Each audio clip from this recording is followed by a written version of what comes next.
এখানকারই এক বেকার যুবক চাকরি পাওয়ার জন্য এক দালালকে ঘুষ দিয়েছিল।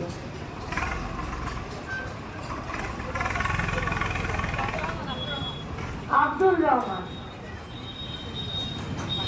আমরা তখন এই সংগঠনেই কাজ করছি। আমাদের কাছেও খবর গেল যে গোটা রাজ্যে পশ্চিমবঙ্গের সরকার ঘুষের টেবিল খুলে এবং আমাদের রাজ্যের ছেলেমেয়েরা সেই ঘুষের টেবিলে যাচ্ছে, ঘুষ খেয়ে নিচ্ছে। যে চাকরি দেওয়ার গ্যারেন্টি দিতে পারছে সেই ঘুষ নিচ্ছে। এই সামনে কলা ঝোলানো আছে দোকানদারটা, এ ঘুষ নিতে পেরেছিল যে চাকরি দিয়ে দেবো, আমাকে ঘুষ দাও। আরো যদি ঘুষ চায়ও আপনি দেবেন? দেবেন না। তাহলে কাকে দেবেন ঘুষ? যে চাকরিটা দেবার প্রতিশ্রুতি দেবে, চাকরিটা দেবার যার ক্ষমতা আছে, মূলত আছে, তার মানে সরকার। সরকারকে পরিচালনা করছে তৃণমূল কংগ্রেস। মানে তৃণমূল কংগ্রেসের নেতারা বললো আমাকে ঘুষ দাও, আমি মন্ত্রীকে সেটিং করে নিয়ে তোমাকে চাকরি দিয়ে দেবো।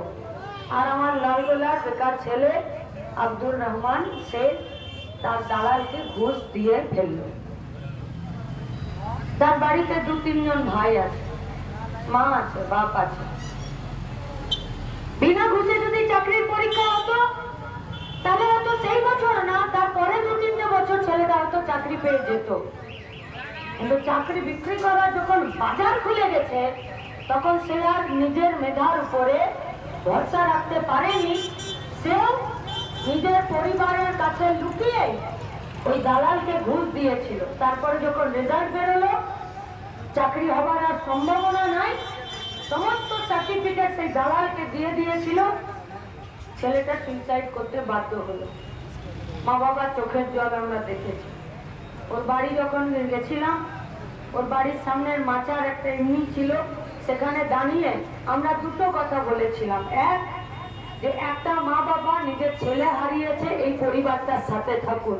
আর দুই, যারা এই ধরনের ঘুষের বাজার খুলে আমাদের ঘরের, আমাদের গাঁয়ের, আমাদের রাজ্যের ছেলেগুলোকে ঘুষ দিতে বাধ্য করে শেষে সুইসাইড করতে বাধ্য করছে, তাদেরকে চিনে নিন।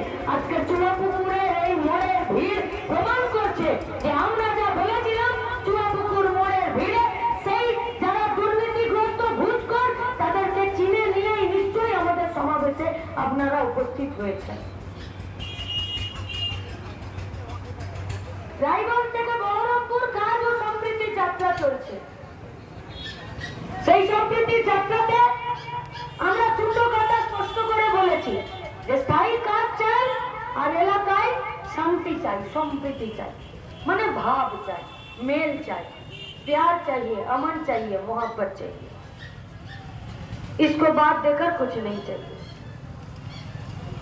काम नहीं होगा तो जेब में पैसा नहीं आएगा, जेब में पैसा नहीं आएगा तो सरकार के घर में भी पैसा नहीं जाएगा। सरकार के घर में अगर पैसा नहीं जाएगा तो আপনার বাচ্চার স্কুল, আপনার বাড়ির এলাকার মিড ডে মিলের সেন্টার, আইসিডিএস সেন্টার, আপনার হেলথ সেন্টার, এসব কিছুই চলবে না। সরকার বেশি দিন মদের দোকান আর ধার দিয়ে দেশ চালাতে পারবে না, ওদিকে দরজা বন্ধ হয়ে যাচ্ছে। আমরা কি চাইছি? যদি কাজ পেতে হয় তাহলে এলাকাতে শান্তির পরিবেশ রাখতে হবে। আর এলাকায় যদি শান্তি সম্প্রীতির পরিবেশ না থাকে তাহলে কাজের দাবি উঠবে না। আপনি যতই বলুন, যতই চেঁচান, কাজ না থাকলে পেটের দায়ে গোটা রাজ্যের মানুষ রাজ্য ছেড়ে বাইরেই যাবে, যেখানে